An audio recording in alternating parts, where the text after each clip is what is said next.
Good day everyone, my name is Norshmal M. Matinero from BSBA MK2A. Our topic is good governance and social responsibility.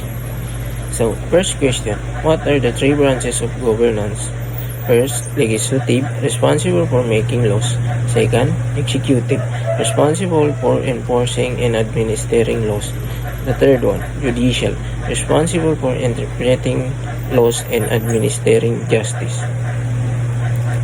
Second question, what is the purpose of good governance?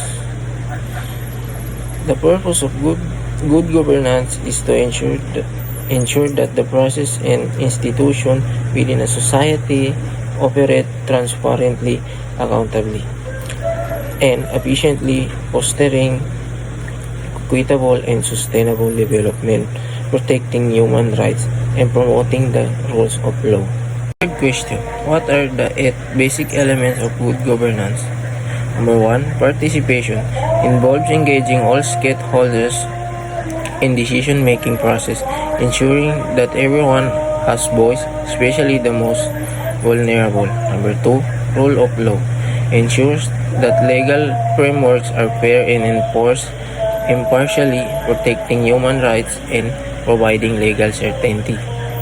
Number 3, transparency requires that information is freely available and accessible to those who will affected by decisions, allowing for informed public participation. Number 4, responsiveness means that institution and process try to serve all stakeholders within a reasonable time frame, addressing their needs and concerns.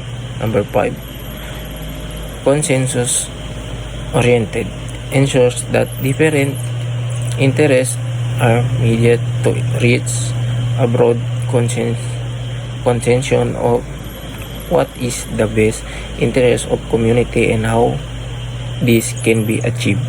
Number 6, equity and exclusiveness ensure that all members of society feel included and their well-being is considered, providing opportunities for all to improve or maintain their well-being. Number 7, effectiveness and efficiency ensure that the process and institution produce results that meet the needs of society while making the best use of resources at their disposal. Number 8, accountability means that decision makers in government, the private sector, and civil society organizations are accountable to the public and institutional stakeholders, ensuring that they answer for their action and decision. The last question, as a student, how can you contribute in upholding good governance in our country?